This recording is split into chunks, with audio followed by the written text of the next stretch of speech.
കവാലി സൂഫി ഗസൽ ഗായകനായ നാച്ചു കാലിക്കറ്റ് അവതരിപ്പിക്കുന്ന മേരെ ദില്ലിയെ പുക്കാരെ സംഗീത നിശ ഭട്ട് ബീച്ചിൽ ഏപ്രിൽ 20-ന് അരങ്ങേറും. മേയർ ബീന ഫിലിപ്പ് ഉദ്ഘാടനം ചെയ്യുമെന്ന് സംഘാടകർ അറിയിച്ചു.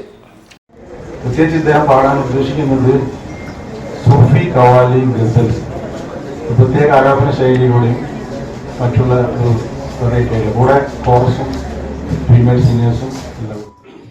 നാച്ചുവിന്റെ കോഴിക്കോട്ടെ സൗഹൃദ കൂട്ടായ്മയാണ് 3 മണിക്കൂർ ദൈർഘ്യമുള്ള സംഗീത നിശ സംഘടിപ്പിക്കുന്നത്. വ്യത്യസ്തമായ ആലാപന ശൈലിയിൽ പുതുമയാർന്ന തെന്നിന്ത്യൻ ഗാനങ്ങൾ കോർത്തിണക്കിയാണ് നാച്ചു വേദിയിലെത്തുന്നത്.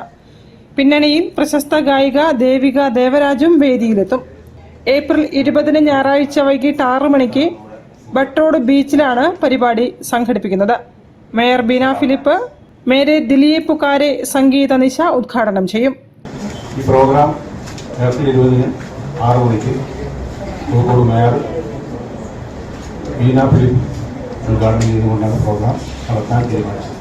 വാർത്താ സമ്മേളനത്തിൽ ഗായകൻ നാച്ചു കാലിക്കറ്റ്, ട്രഷറർ ഫിറോസ് ഖാൻ, കോർഡിനേറ്റർ സലാം മാക്സ്, ജനറൽ കൺവീനർ റഫീഖ് ജം, സുലൈമാൻ കാരാടൻ തുടങ്ങിയവർ സംബന്ധിച്ചു.